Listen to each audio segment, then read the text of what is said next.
By using the latest in white man's magic, we've been able to capture the souls of several of Victoria's leading cartoonists. So join us on our quest for sequentialism, experimentation, and the cartoonist way.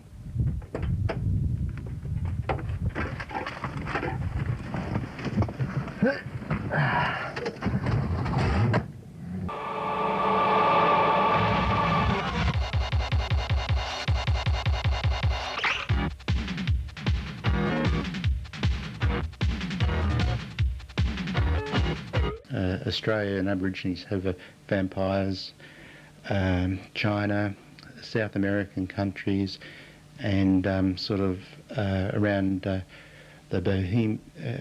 Bohemia in, I think that's on the east side of Czechoslovakia, and that's where the legends of the vampire in Europe came from. Street Smell, well, it's really a comic that's scattershot ideas, I guess, heavily influenced by Robert Crumb originally, but also a lot of the American alternatives and independents. And it's, you know, a self-published effort, and comes out every so often whenever I can manage to scratch the funds together. And we'll probably see, well, 2 issues have been out now, and probably see 2 more before it disappears, before I head off into another realm. Well, this is the current one. This is Blue Smoke. We'll be putting it in bookshops like Polyester and Minotaur and other comic book shops, maybe even crime bookshops, because it's a crime book, or you could say violence, I think is a better term for it. There'll be a follow-up book which is similar in that it's down, dirty and unpleasant, a follow-up book about sex. I like characters like Doctor Strange, Dr. Fate, the Spectre. The magical aspect of life has always appealed to me, and I think it's got great possibilities. And I'm not just talking about witchcraft or stuff like that, but I mean, life is about magic, you know, the magical moments that make life worth living. Sal, what is Zenith about?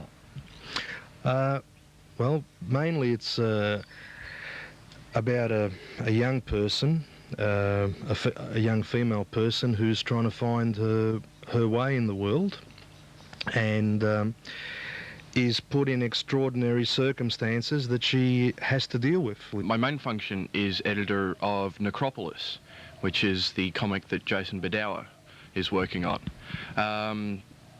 I used to write for Southern Exposure, the premier fanzine for comics in Australia, and done a few strips here and there. I was doing Bridget for a Go set. A lot of people mightn't or may remember in Go Set. A lot of people are still probably keeping a collection of Go Sets under their bed. It was a teenage magazine where a lot of writers and pop personalities got a start. Molly Meldrum, for example. He used to, when I used to bring Bridget in, he'd grab it and try to read it first. Teenage strip, basically, you know, like a young 19-year-old girl starts looking for work, and she faints because of exhaustion and lack of food and so on, and that sort of battling along until she makes it into the pop industry, sort of on television, and and interviewing Normie Rowe back then, a very young Normie Rowe. Which characters created the most response? I'd say Bridget, because of the late 60s, early 70s sort of paranoia that society was going down the gutter because of the drug culture at the time, which it had little to do with drugs, but it was because the art style sort of reflected swirls and so on. Fox Comics started, I think it was about the mid-80s. Before that, actually, I edited and worked on a thing called Ink Spots. And that was a sort of a warm-up. That died, had about 4 years of annual issues in the early 80s, 80 to 84. Who are some of the people involved with Ink Spots? People who are now doing other things. One of my partners at the time at Minotaur Books was one of the guys that helped get it going, and the third partner, Philip Bentley, Colin Paraskevas, Philip Bentley. We had Minotaur Books and had Ink Spots as a sort of a run-off or a way to promote the comic at our shop, at least, to help sales a little. Didn't help too much. Fox was after that. That was a different publisher. His name was David Vodicka, and David Vodicka kept that going for a long time. It started out as a small press thing of just a couple of 100 copies each. Eventually got to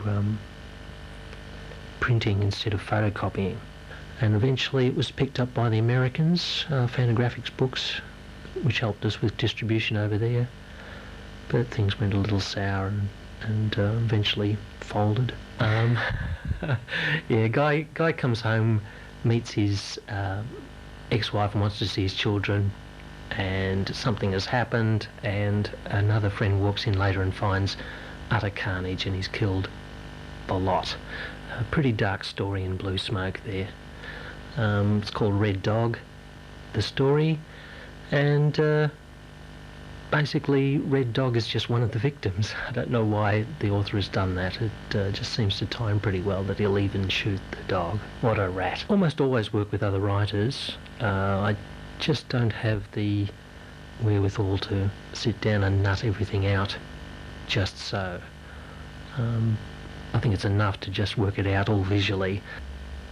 10 years old, started drawing, enjoyed it, got a little better all the time, and by the time I was 20 I guess I was drawing it all my spare time.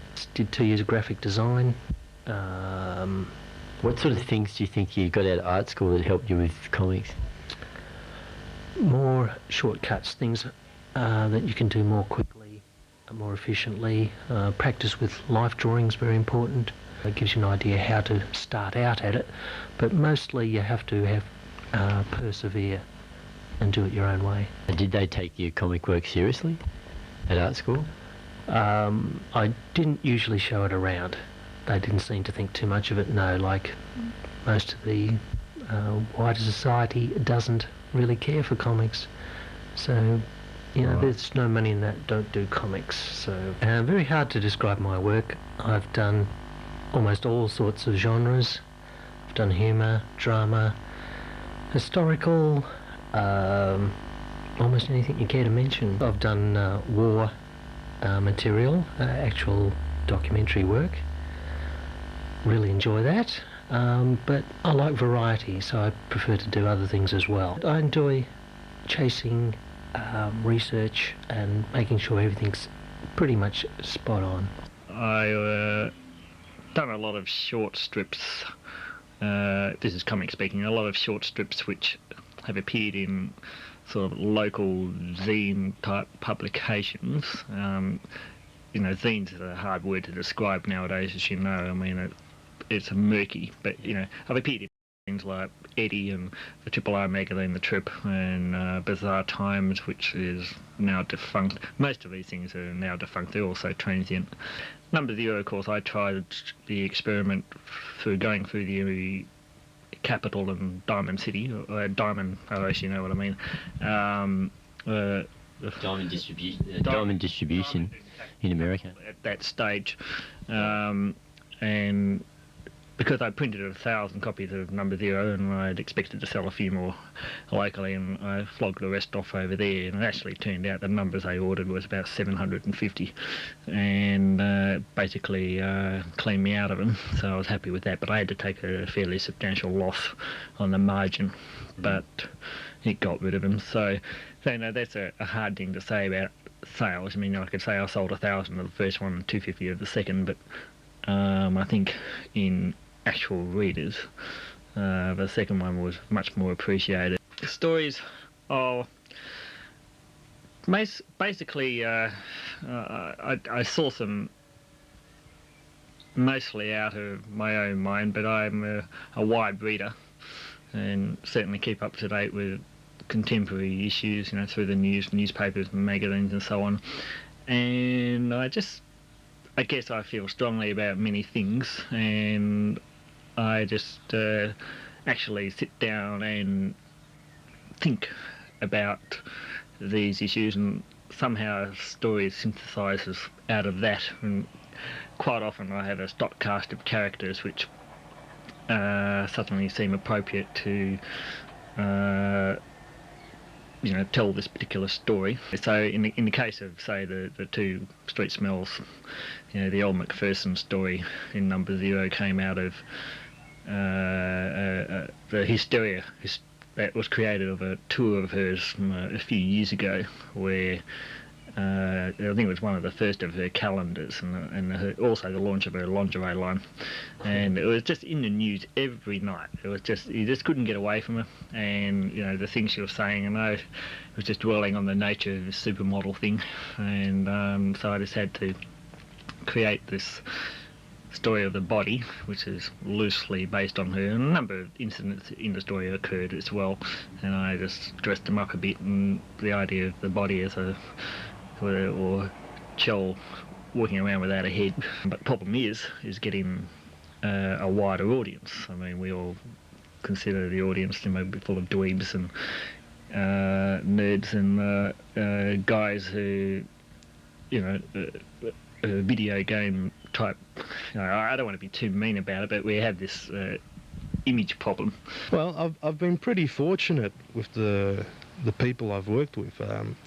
First up, there was Lee Rust, who did the first 3 issues of Zenith, and basically I think it's a matter of, you write a story and obviously you're very close to it as a writer, and it's important to find someone that shares that same idea that you have, the same love of the story, and wants to see it reach fruition, wants to see it actually appear in print.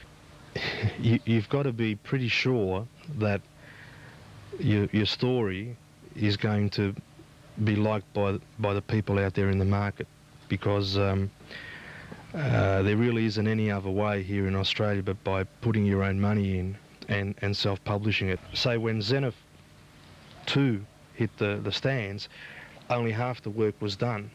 All the distribution, the ringing up, the making sure it got to the stands of the comic shops, the mailings, and then, you know, trying to get more shops interested. There's that whole side, the business side of it, which you've also got to be able to take on, and it'll take every bit as much time, if not more, than the artistic side of it. I still reckon it's a great form of self-expression, and a wonderful way to spend an afternoon or an evening, you know, having curled up reading a comic. It's a fantastically unexploited medium, which is a lot of fun to work in, and don't wander into the newsagents and see a row of superheroes and be put off. You can find a lot of good stuff in there. It does take a little searching, but it's definitely worthwhile. If you have a very subtle message to sell or to tell, you have to have your setting just so, and composition is very important. It's almost like each picture, without the huge labour, each picture you have to have as much thought almost as a painting. The major thing is storytelling, and to get the mood of the story across.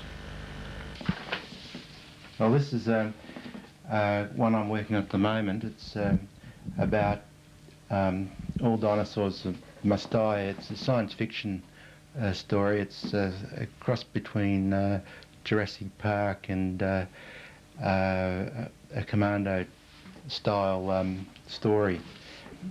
I think it's harder than when I started publishing.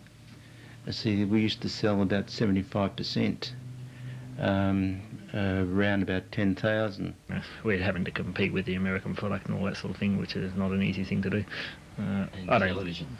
And television. Well, we're on television now, though. Well, we are on television now, you see, so, perhaps, a couple of hundred people in the whole world will get to see this.